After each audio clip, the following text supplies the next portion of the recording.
Dobrodošli, dragi prijatelji, danes v podcastu Desni mikrofon gostimo svetnika občine Ruše, gospoda Igorja Škrinjarja. Gospod Škrinjar, lep dober dan. Lep pozdrav.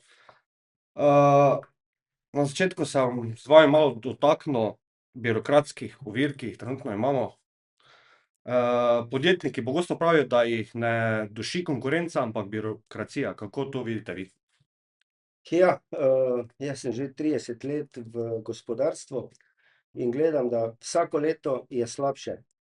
Nas so na faksu učili že pred 30 leti, da je potrebno birokratske ovire odpravljati. Kaj se pa dogaja v Sloveniji? Birokratske ovire se kopičijo. Če samo pogledamo spremembo namembnosti. Da si nekdo želi eno pisarno spremeniti v, ne vem, v hotelsko sobo ali da bi oddajal kot nastanitev obrat, je to ena cela procedura, da marsikomu, kot bi rekli Štajerci, prej mine, kot da bi se v te zadeve šli. Druga stvar, kar je pomembno, gradbena dovoljenja. Gradbena dovoljenja trajajo nekje 2 do 3 leta. Tako da v bistvu, ne vem, državljani mogoče imajo denar, imajo zagotovljene kredite, ne morejo pa graditi zato, ker ne dobi gradbenega dovoljenja.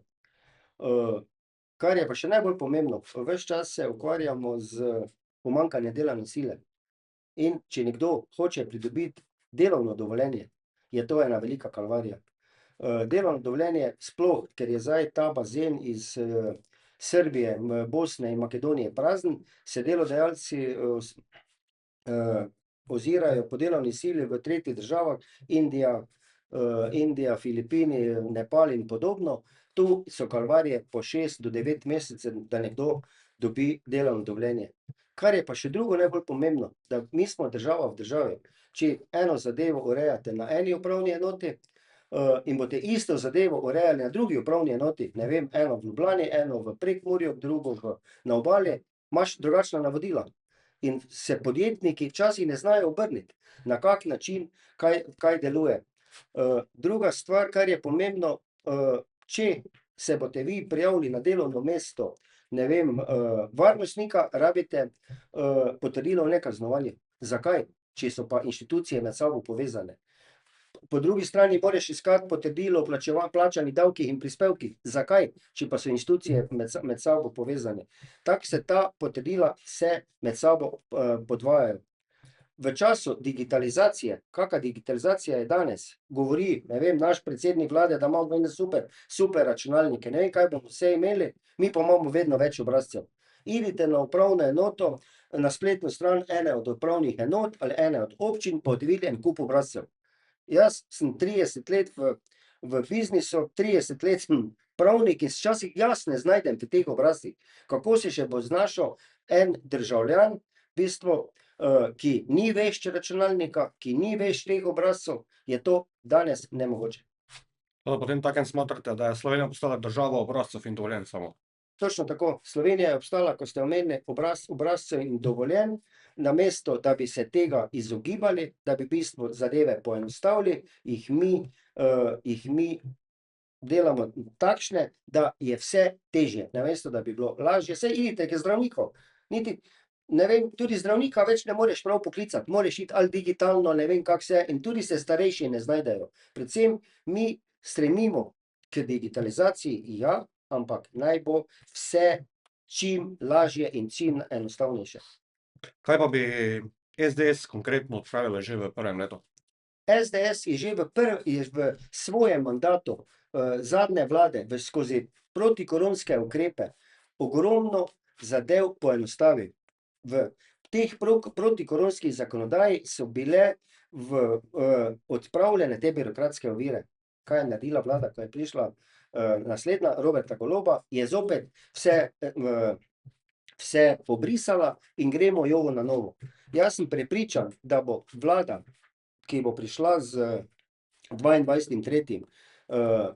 Spremenila, da bo poenostavila predvsem pri gradbenih dovoljenjih, poenostavila bo pri prostorskih načrtih. Sprememba prostorskega načrta traja 10 let. 10 let lahko ima en investitor eno zemljo, kjer bi lahko gradil, kjer bi mlade družine se lahko gradile, in to ne gre. In jaz sem prepričan, da bo to vlada, ki bo nastopila nov mandat, vse spremenila. Po vašem, v kakšnem stanju je trenutno slovensko gospodarstvo? Slovensko gospodarstvo je iz leta v leto slabše. Če pogledamo gospodarsko rast, gospodarska rast je v letu 2025 1%. In Hrvaška nas tudi po gospodarski rasti že prehiteva. Hrvaška bo imela gospodarsko rast 3,2% leto 2025. Pogledamo konkurenčnost.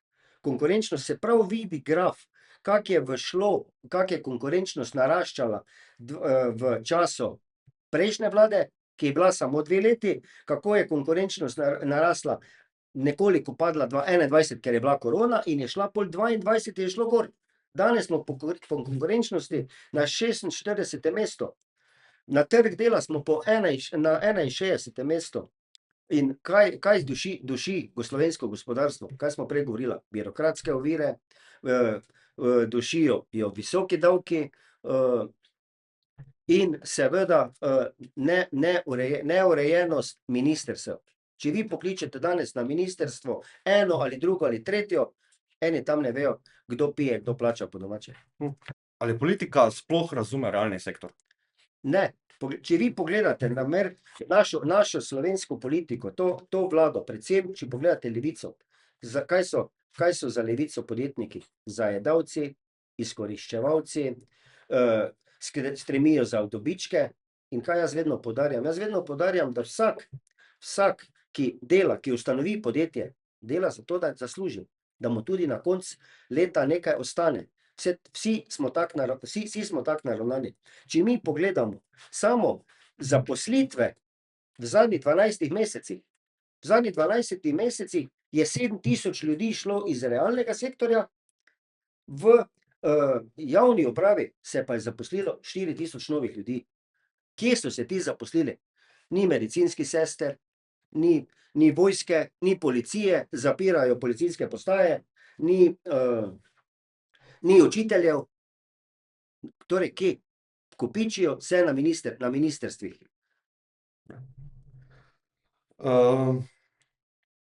Kako se gospodarske napake vlade poznajo v manjših občinah, kot na primer v Rušah? Ja, glejte, napake te vlade se v vseh občinah, tudi v Rušah, poznajo v slabih povprečninah, poznajo se pri nekontroliranem dvigu plač. Mi vemo, da je lani bila, kdaj je bila sprejeta ta reforma po dvigu plač, kar pomeni, da te plače grejo tudi na zaposlene na občinah. Občina ima proračun, pač mora, da te plače, ki jih država predpiše, povprečnine so slabše, in pol mora občina kriti te dodatne stroške, ki je odvisna, ker ne more dati enemu, ne vem, referentu na občini nižjo plačo, kot je predpisala država. Tako da v bistvu to pomeni, da se v bistvu morajo krčiti sredstva nekje drugje. Kaj pa vaša najbolj zavira razvoj podjetništva? Najbolj razvira razvoj podjetništva visoki davki. Če mi zdaj pogledamo, danes je aktualno, ravno prej, ko sem se parkiral, prebral novice, da bi naj danes vlada potrdila in bili soglasni potrdili minimalno plačo 1000 evrov. Absolutno sem za to, da delavci zaslužijo. Ampak poglejmo, 1000 evrov neto plače je 1485 bruto, na 1485 bruto še gre dodatek, še gre bruto 2 plus 17,1%. To pomeni, da od 1000 evrov, ki ga dobi delavec, dobi država 740 evrov. In ja, dobi 740 evrov in bo zopet rekel, ne vem, minister za delo, ja, saj to gre za zdravstvo, gre za socialo, gre za pokojninsko, ampak če je zdaj ta delavec več prispeval, on ne bo imel boljše oskrbe, on ne bo zaradi tega prej prišel k zdravniku, niti slučajno. Kako pa ustvariti okolje, kjer bo delo spet cenjeno? mi moramo najprej urediti v Sloveniji, da bo delo postala vrednota. Da ne bomo poslušali, saj se mi ne splača delati, boljše, da sem na zavodu za zaposlovanje, dobim nadomestilo, ki bo mimogrede tudi zdaj višje zaradi dviga minimalne plače, ker je nadomestilo po zakonu o urejanju trga je vezano na minimalno plačo, pomeni, da bo delo vrednota. Kaj pomeni? Pomeni to, da delavec oziroma nekdo, ki je brezposeln, dela na črno, se ustvarja siva ekonomija, dobi nadomestilo in pol on dobi v žepu več, kot je teh 1000 evrov. Ne? Mi moramo stremeti k temu, da bojo delavci delali, da v bistvu, da jaz sem socialna država, ker je to zapisano tudi v naši ustavi, ampak ne za vsako ceno. V naši državi je v tem trenutku 43 000 brezposelnih nekje. Nekaj je starejših, nekaj je bolnih, ampak jaz še vedno trdim, 20 000 je pa takih, ki imajo pogoje za delo in bi lahko delali. Delavci se pa, delodajalci pa nimajo svoje lastne delovne sile. No, kot smo že govorili zdaj o plačah, bruto, neto, pa to vse skupaj, pa se vrnemo malo nazaj. Zakaj ima delavec ob visoki bruto plači tako nizek neto? Zakaj? Zaradi to, kar sem že omenil, zaradi takih obremenitev plač. Če se midva spomnimo, Janševa vlada leta 2022 je spremenila zakon o dohodnini, kjer bi vsi zaposleni dobili več zaradi višje davčne olajšave.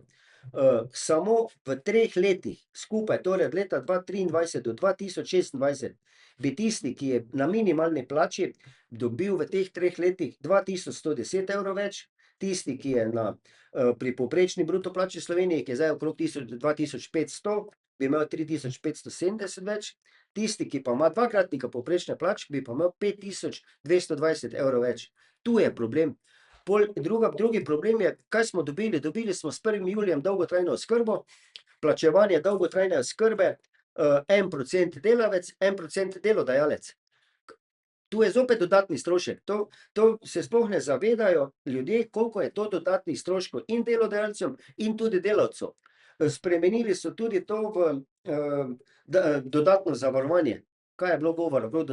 Mi bomo ukinili dodatno zavarovanje. Niso ga ukinili. Naredili so obveznega in zdaj je 37 evrov. Mogoče bi še samo to dodal pri teh, kaj so bruto neto plačah. Če pogledamo mi samo sosednje države, za primerjavo, v sosednjih državah je 1500 evrov, je v Sloveniji 1012 evrov, na Hrvaškem je 1080, Avstrija 1270, Italija 1290. Kaj to pri 2500 evrov, če gremo pri povprečni plači, v Sloveniji 1596, Hrvaška 1720, sosednja Hrvaška, Avstrija 1879, Italija 1952. Tu je to in jaz vedno rečem, na primer, ker rečejo, v Avstriji imajo boljše plače. Ja, boljše neto plače. Ker Avstrijci ne dajo več od sebe. Avstrijci delavec samo več dobi. Zdaj, če lahko to te številke malo tako laično povedali, kaj nam te številke povejo zdaj vse skupaj? Te številke nam povejo, da so naše plače preveč obremenjene. To je številka, če pogledamo, da dobiš za isto bruto plačo v Italiji 280 evrov več kot v Sloveniji. Pomeni, italijanski delavec dobi 280, 270, 280 evrov več ob istem strošku delodajalca. Zakaj vlada toliko govori o sociali, a delo pa kaznuje potem takšnem? Zato, ker se mi zdi, da so oni, ne vem, na tak način vsi naravnani, da v bistvu, da bi bili vsi enaki, da bi v bistvu, ker na tak način ti držiš ljudi. Vsi bomo enaki, oni so zajedavci, vse če pogledamo, kaj so delali z zdravniki. Dvoživke, izkoriščevalci, ne vem kaj vse, a mi brez zdravnikov danes ne moremo. Tako da, jaz se bojim, v kolikor ne pride do sprememb kar pa močno verjamem, da bo prišlo do sprememb, bo v Sloveniji velik problem. Za delavce in za delodajalce. Kako pa bi konkretno razbremenili plače, da bi delavcu res več ostalo denarja? Razbremenil bi v bistvu, uveljavil bi to dohodninsko lestvico, ki je sprejela prejšnja Janševa vlada, ukinil bi to dolgotrajno, plačevanje dolgotrajne oskrbe. Smo za dolgotrajno oskrbo, ampak preden ti nekaj vzameš, moraš nekaj dati za to, ne. Kdaj pa bo, tako si mislim, da vsi želimo v Sloveniji, kdaj bo delo končno nagrajeno pri nas? Delo bo nagrajeno, ko bo, ko smo že prej povedal, ko bo postala vrednota, ko bo delavca oziroma nekoga sram, da je na socialni podpori. Danes pa slišimo, kako si ti nor, da delaš za neki mali denar. Ja, to so besede marsikoga, ne. In kaj še je drugo pomembno? Drugo še je pomembno pri teh, ki so na socialnih podporah, na Zavodu za zaposlovanje, kaki drugi socialni transferji, ne plačujejo vrtcev, ne plačujejo malic v šoli. In tisti delavec, ki dela, pa te stvari more vse plačati in še na slabšem, ko oni, ko je na socialni podpori. Zdaj pa da greva malo na kolektivne pogodbe. Ali so kolektivne pogodbe danes še realne ali zavirajo razvoj? Glejte, v Sloveniji imamo 29 kolektivnih pogodb.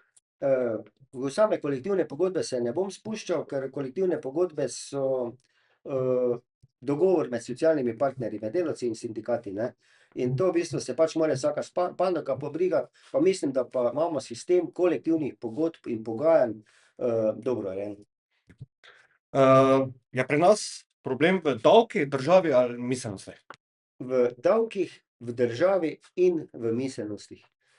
Jaz sem se spomnil predsednika Goloba, ko je v bistvu še bil kandidat, in kaj je na vprašanje novinarjev odgovoril: "Kaj bojo meni nižji davki? Imel bom samo več denarja, bom zaradi tega več zapravljal." Ja, zanimivo. In to je obljuba, ki jo je izpolnil. Davki so večji. In dokler bojo to ljudje se s tem strinjali, takrat ne bo boljše. Jaz še vedno trdim, da če so plače manj obremenjene, bodo ljudje imeli več denarja, več bojo zapravljali in se bo skozi DDV denar stekal v proračun. Zdaj se pa ne. Kako pa po vaše zadržati delovno silo doma? Predvsem z znižanjem davčnih obremenitev, predvsem z višjo dodano vrednostjo, s spoštovanjem zaposlenih, pa da bojo delavci bolj cenjeni. Okej, zdaj pa greva malo na te trenutno zelo vročo temo nevladne organizacije. Zakaj imajo pri nas v Sloveniji nevladne organizacije takšen vpliv? Zakaj imajo nevladne organizacije takšen vpliv? Zato, ker so to, vse več ne vemo, so to vladne ali so nevladne, ne. Če v bistvu če jih vlada financira, so vladne, ne. Jaz sem nekje v enem komentarju napisal, ne, da gospod Jenull že verjetno maže verigo, ker ga povsod poslušamo. Če mi pogledamo, koliko gre tega denarja za te nevladne organizacije, mi bi lahko imeli manjše obremenitve plač, mi bi lahko vsi boljše živeli. Ne bom se zdaj spuščal v same te, kdo kaj dobi, ampak ko sem pogledal te tabelo, me je glava zabolela. Zakaj so nekatere nevladne organizacije boljše financirane kot pa občine? Zato, ker se s tem plačuje glasove. Če mi pogledamo, da je gospod Jenull vabljen v 24 ur zvečer z gospodom Peterletom, prvim predsednikom vlade, z osamosvojiteljem, pol vam to vse pove. In gospod Peterle mu je zelo dobro povedal, ko je rekel: "Če bi katera druga vlada delala to, kaj dela ta vlada, bi premagal Pogačarja na Tour de Francu, ker bi kolesaril noč in dan." In točno te besede si morajo Slovenci zapomniti. Dobro, potemtakem gre za ne gre več za civilno družbo, ampak za politični podaljšek. Ne, civilna družba so gasilci, civilna družba so taborniki, civilna družba je Karitas, je Rdeči križ, to so civilne družbe. To je absolutno treba podpirati in jih financirati, ker mi brez gasilcev ne moremo, brez Karitasa žal tudi ne gre. Ampak civilne take nevladne organizacije, to je pa res žalostno in metanje denar stran za uboge otroke, zbolele otroke, pa zbiramo zamaške, kličemo, pošiljamo SMS sporočila, za te, bom rekel, norije pa se zaprav. Kako pa bi SDS uredila financiranje nevladnikov? Samo tako, da bi dobili tisti, ki so družbeno odgovorni, ki so potrebni, kot sem rekel, gasilci, Karitas, Rdeči križ, ostalo pa se bi prevedlo. Druga stvar, kaj še je mogoče pri teh nevladnih organizacijah pomembno. Nevladna organizacija dobi, ne vem, 500 000. Ali so to preverjal, na kak način se ta denar porablja? Ker jaz vem, če se katerakoli družba v Sloveniji prijavi na kakršnikoli razpis za državna sredstva, je to milijon obrazcev za izpolniti, milijon dokazil za pošiljati, da so ta sredstva transparentno porabljena. Me zanima, kako to poteka, kako te nevladne organizacije poročajo o svoji transparentni porabi denarja. Dobro, kot smo že na začetku povedala, ste svetnik občine Ruše. Pa me zanima, kakšno je danes stanje v občini Ruše? Občina Ruša je zelo razvojno naravnana in prijazna za bivanje več generacij.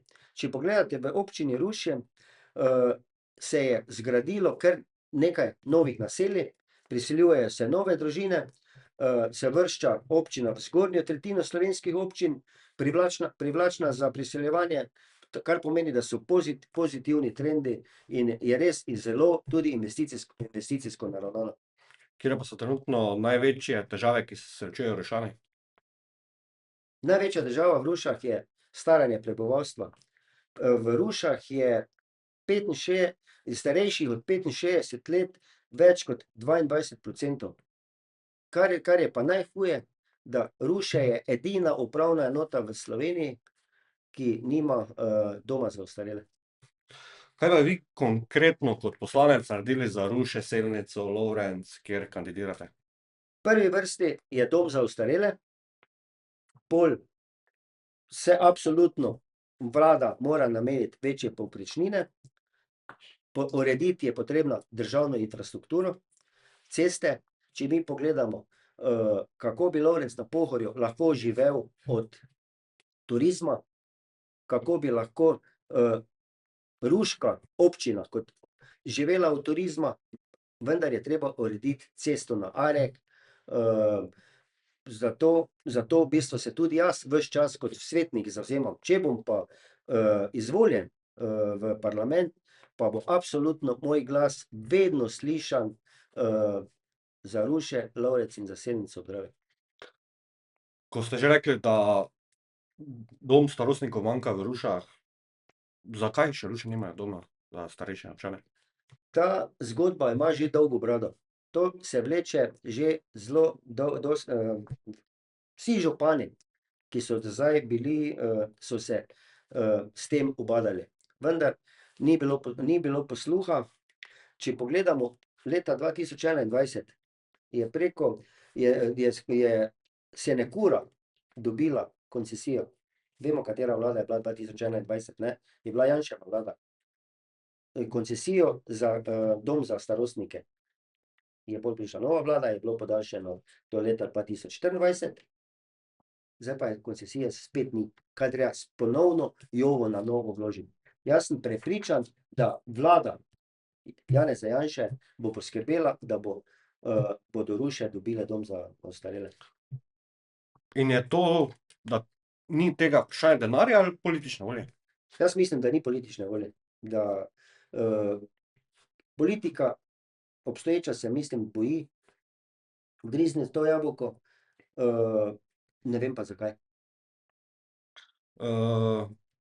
Kako pa je v Rušah, kako huda je stiska starejših in njihovih družin? Ja, v Rušah, kot sem že omenil, je zelo stara populacija, ne. Ampak občina Ruše sta ustanovile javni zavod, Rast, ki skrbi za te občane na svojem domu, jih, neguje, in tudi ogromno lastnih sredstev za to uporablja. A je bil dom starostnikov ena od vaših prioritet? Da, dom starostnikov ena iz mojih prioritet in najbolj žalostno je, da je ruški okraj, torej 7004, vedno imel poslance, žal nikoli ni bilo poslancem, desne opcije, ampak, te podpore in tega glasu nikoli nismo slišali. Pred snemanjem smo se malo pogovarjali o vaši da ste športnik, da radi tekate. Tek vas spremlja že dolgo. Kaj vam daje kot človeku? Ja, jaz včasih za šalo rečem, nimam glih tekaške postave, tečem pa že 20 let, če me zdaj vidite na svojo višino, sem imel nekoč 20 kil več.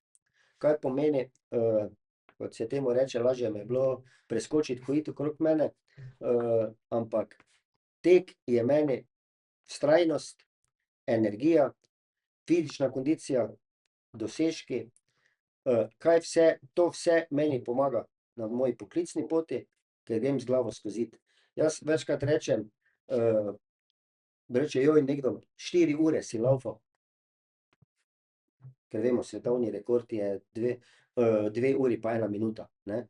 Ampak jaz se včasih hecam, rečem: idi popoldne ob 12. pa še 4 ure pa se vleži pa do 4 leži, te bo križ bolel, ne."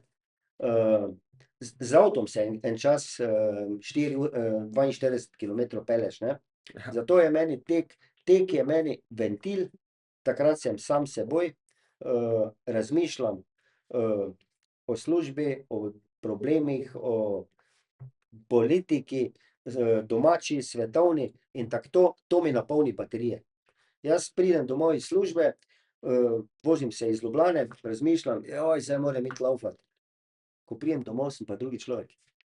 Te mislite, da bi v času poletja hitreje pretekli pot iz, Maribora do Ljubljane kot pa z avtom prevozili jo? Ja, glejte, jaz sem vsak dan na poti, in v Ljubljano zjutraj ne prideš pod 1:45. Nemogoče. To, kar se pa je dogajalo v poletnih mesecih, ko pa sem potoval vsako jutro 2 uri v Ljubljano, to je pa bilo, to pa ni bilo za nikamor. Te je bilo boljše v avto parkirati v Tepanjih pa ... Jaz sem napisal enkrat celo na Facebook in celo so to eni mediji prevzeli. Da čudno, da se še Dars ni spomnil, da bi parkirnino pobiral na avtocesti. Če že imamo cestnino, te pa še naj bo parkirnina, saj smo parkirani. Ja, marsikdaj je bil mnenja, da z nakupom vinjete plačaš tudi parkirnino, ja. Ja. Ali vam šport pomaga tudi v politiki, vztrajnost, disciplina? Glejte, absolutno. Jaz sem tudi rekel, ne, tek na dolge proge je tudi politika na dolge proge, ne zgodi se vse skozi noč. Vztrajnost, rabiš jo pri teku, rabiš jo v politiki. Energičnost, rabiš jo, pri teku, rabiš jo pri politiki. Doseg cilja rabiš pri teku, rabiš pri politiki. Ko ti dosežeš en cilj, je zadovoljstvo. Tako na življenjski ravni, na službeni ravni, ko pretečeš 42 kilometrov in prideš preko ciljne črte, to je eno tako zadovoljstvo, da je to nekaj neverjetnega. Tako bo pri meni nenormalno zadovoljstvo, ko bom v politiki aktivno sodeloval in bom pomagal državi, pomagal prebivalcem naše Slovenije, da bo našim otrokom boljše. Kot se reče, da bojo naši vnuki še vedno peli slovensko pesem. Ker če mi pogledamo danes graf, koliko je bilo rojstev v letu 2025, 16.700, nekaj čez 20.000 jih je bilo 2015. Drugo stvar, kar je pomembno še pri tem, bilo je v leto je več tujcev, ta graf tujcev je več kot Slovencev. Če pogledamo, povečuje se število tujcev napram številu Slovencev. Če se prav spomnim, 1.900.000 Slovencev, 258 tisoč tujcev, 2015 je pa bilo 150 tisoč tujcev, pa čez 2 milijona Slovencev. In tudi pri tej rodnosti, 16.700, niso vsi Slovenci rodili, Slovenke, tudi tujci.